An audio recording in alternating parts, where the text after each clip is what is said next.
how to grow a £1 million tax-free property portfolio.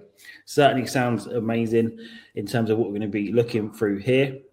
So key outcomes, this is all about the BRR strategy.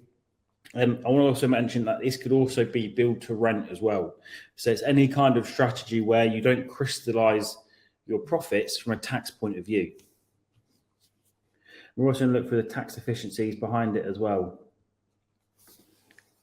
So what is BRR? I'm sure a lot of people here probably even do BRR, but then for also everyone that does, there's probably some that isn't. So we're going to run through this briefly because it's the crux of this strategy and how you don't really pay any tax when it comes to BRR.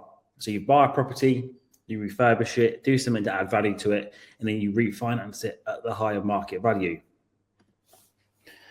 So buy, undervalue. You want to buy something where you can basically add value to it, refurbish it to add value, make it nice, do some kind of improvements, and you refinance towards the end to release capital to pull your money back out.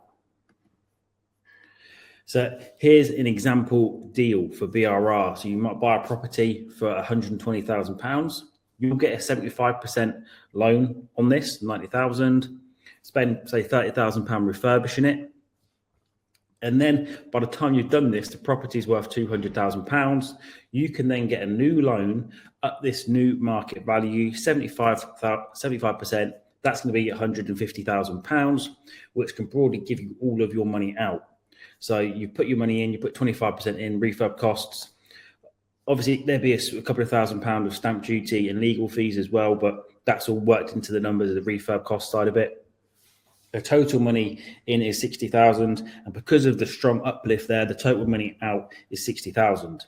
So effectively, that house is acquired for zero cash flow because you put all the money in. 6-9 months later, you've got all the money out.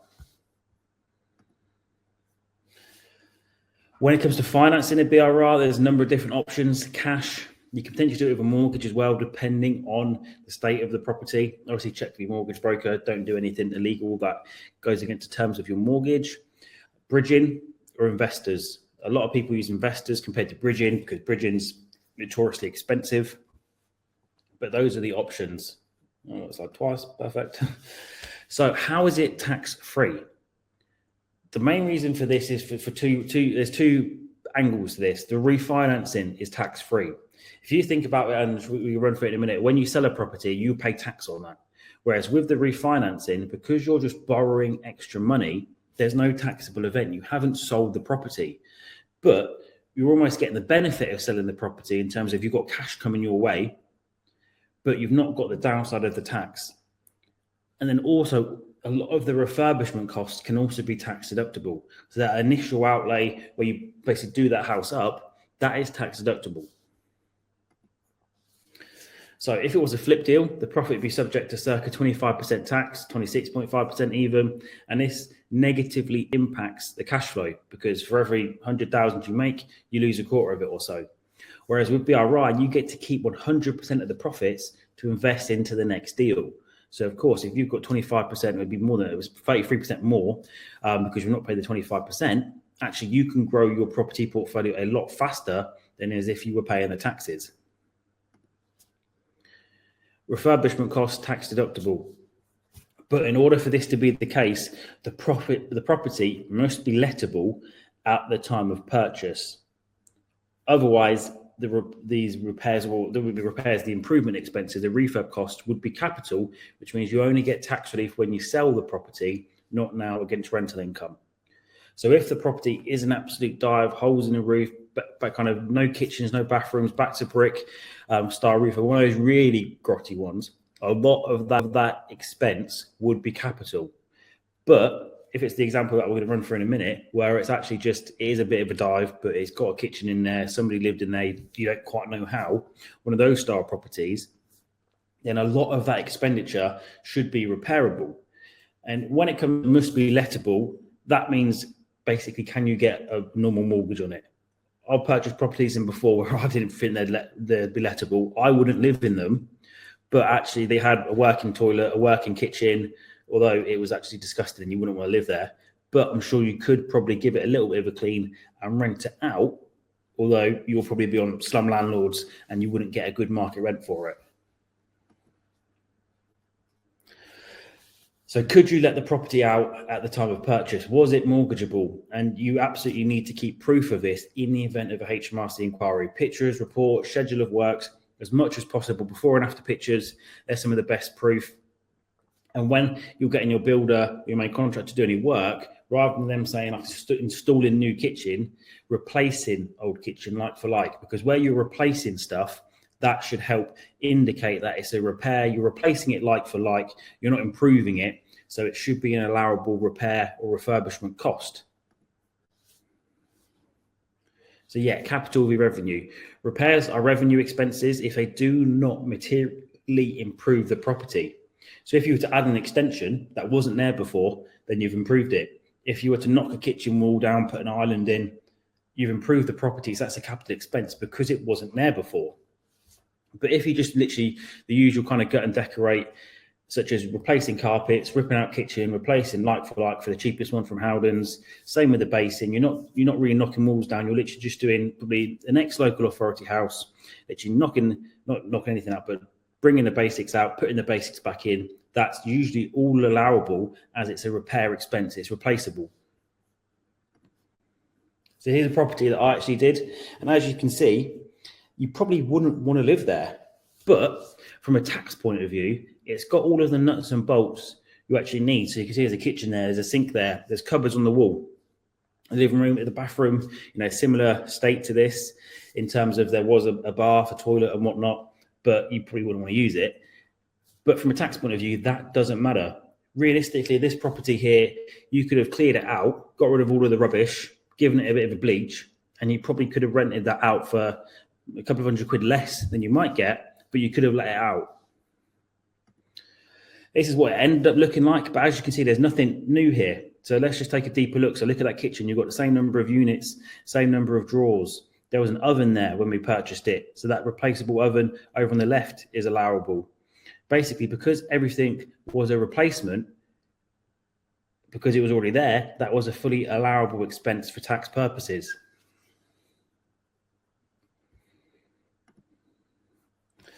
So how it works in the numbers. So if you purchase a property for £100,000, stamp duty, 75% finance, the stamp duty and the legal costs are capitalised. So you don't get a tax deduction now. That's only when you come to sell the property. You might spend £25,000 on the refurb. Only 20,000 relates to repairs. The other 5,000 improvement. It might be stuff that wasn't there, or you had to knock a wall down. You might have to do something else. But replacing the kitchen, decorating, new carpets, clearing out, that's an allowable revenue expense. Now the property is worth 160,000, refinance at 75%. Basically, you've got most of your money out there. You've only left in about £8,000 in that deal. So it's a very, very good deal. And you've got £20,000 worth to move over allowable repair expenses to offset against that rental income. The £20,000 of allowable repair expenses create a loss, which can be offset against other property income or future rental profits. For a typical buy-to-let, you're probably looking at about 4 or 5 years before you actually start paying tax on that type of on that loss, because of until your net profit, so after you've deducted mortgage interest, management fees, EPCs on an annual basis, by the time you actually looked at your net profit from that, before it eats up that allowable loss, it's going to be a good 4 or 5 years before you even start paying tax on that property income. And then providing properties are being continuously purchased, it can actually be no corporation tax for many, many years, because on all the new properties you purchase, where you do a refurb, that's going to be an allowable loss, which can be offset against other property income. Perfect. So absolutely. So you can see this Excel here, and this is basically some of the numbers that are put together to show you just how you can grow the property portfolio pretty much tax-free because of the allowable refurb expenses. So in this first Excel, we basically assumed that we're going to be purchasing 2 properties a year. And there are a lot of flaws in this, because rents are going to increase, property values are going to increase. So by the time you get to year 7, property 1 will be worth about 200. But just to keep the numbers as simple as possible, and the fundamental principle remains the same, all of the figures have been kept the same. But you can see here that, so for year 1, then you purchase a property for whatever it might be. The end value is £160,000. You've got finance on that at the 75%. And then you've got the net cash flow, assuming £350, that's quite reasonable, times 12.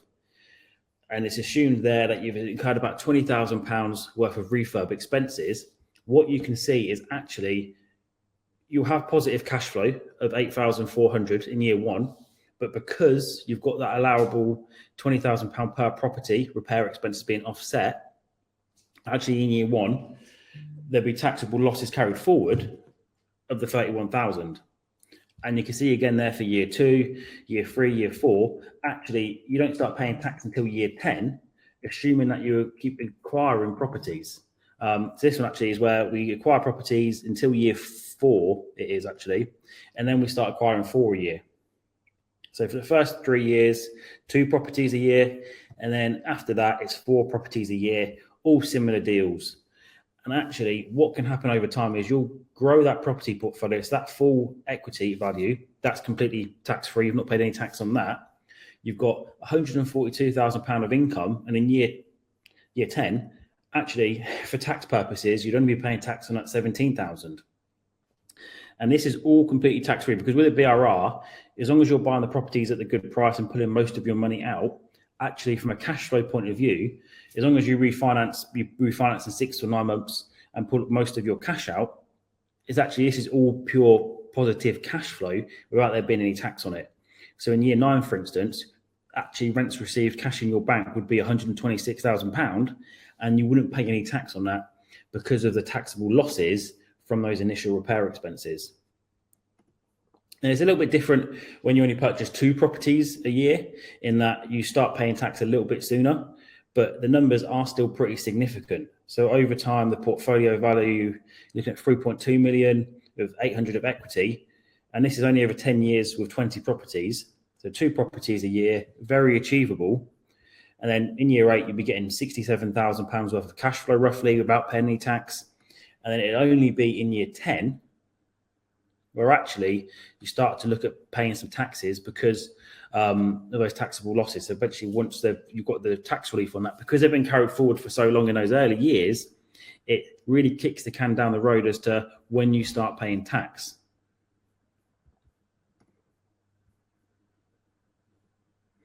Make numbers bigger. Yeah, I hope I did that. So what I'm going to do is I'm going to put this spreadsheet online.